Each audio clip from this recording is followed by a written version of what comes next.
श्री स्वामी समर्थ सगळ्यांना. Welcome back to my Ishu Patil channel. तर कशी आहे माय यूट्यूब फॅमिली? मस्त मजेत ना?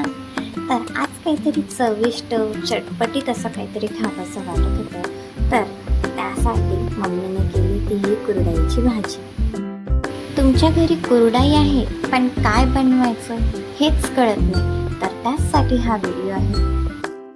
तर आज मी तुम्हाला एकदम झटपट आणि अवघ्या 10 मिनिटांमध्ये होणारी टेस्टी अशी कुरडईची भाजी दाखवणार आहे, जी तुम्ही पोळीसोबत खाऊ शकता किंवा नुसती अशी सुद्धा खाऊ शकतात. अप्रतिम लागते, खूप छान पद्धतीने बनवली जाते. तर सुरुवात करूयात भाजीला. शेवटपर्यंत नक्की बघा कुरडईची भाजी. एकाकडे आपण कढई तापवायला ठेवली आणि दुसरीकडे कुरडई भिजवून घेतली. कढई तापल्यानंतर थोडेसे तेल घातले आणि त्यामध्ये जिरं आणि मोहरी टाकली. त्यांना चांगले असे तडतडू दिली आणि मग त्यामध्ये थोडेसे हिंग घातले. हिंग घालून स्वाद मस्त येतो. मग त्यामध्ये थोडासा कांदा घातला, बारीक चिरलेला. कांद्याला हलका गुलाबी रंग येतो परतवून घ्यायचा.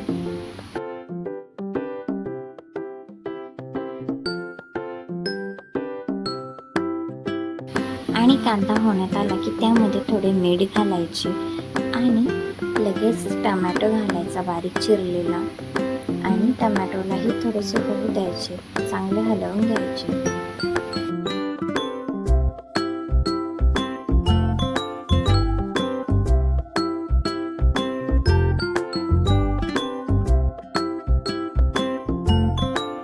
आणि खलबत्त्यामध्ये मिरची, आले, लसूण यांची बारीक पेस्ट तयार करायची आणि ती पेस्टसुद्धा यात टाकायची आणि चांगली होऊ द्यायची. खूप छान स्वाद लागतो, खूप मस्त लागतो.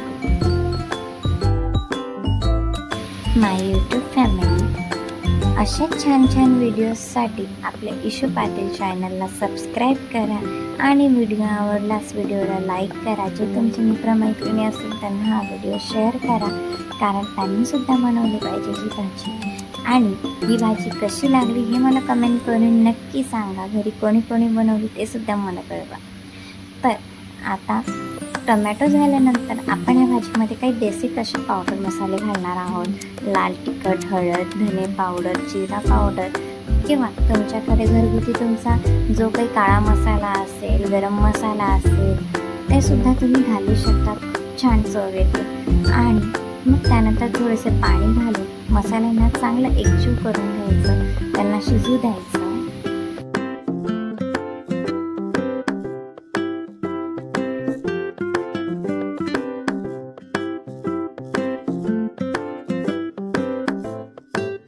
तर हे मसाले शिजल्यानंतर ह्यामध्ये आपली भिजवलेली जी कुरडई होती ती कुरडई ह्या भाजीमध्ये टाकायची आणि हलक्या हाताने एकदम नाजूक हाताने ह्या भाजीला हलवून घ्यायचं आणि कुरडईला तो सगळा मसाला लागू द्यायचा.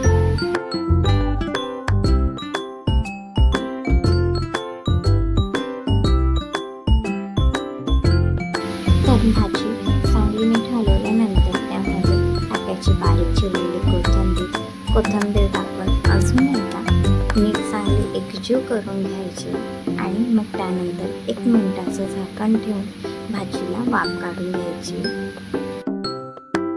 तर इथे आपली भाजीला वाफ काढून झालेली आहे. बघा किती छान दिसते.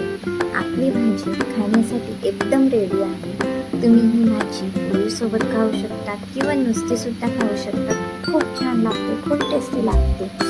अक्षरशः लोक बोटं चाटतील अशी भाजी आहे. चला तर मग आपण आता या भाजीला छान अशी सर्व करून घेऊ. बघा सर्व केल्यानंतर किती छान दिसते भाजी. असं वाटतं की आत्ताच्या आत्ता खायला बसून जावं. इतकी छान आणि सुरेख लागते भाजी. अप्रतिम मस्त लागली.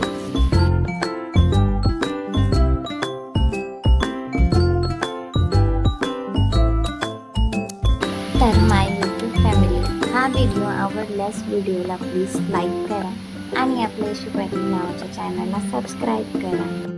पर्यंत सर्वांना श्री स्वामी समर्थ.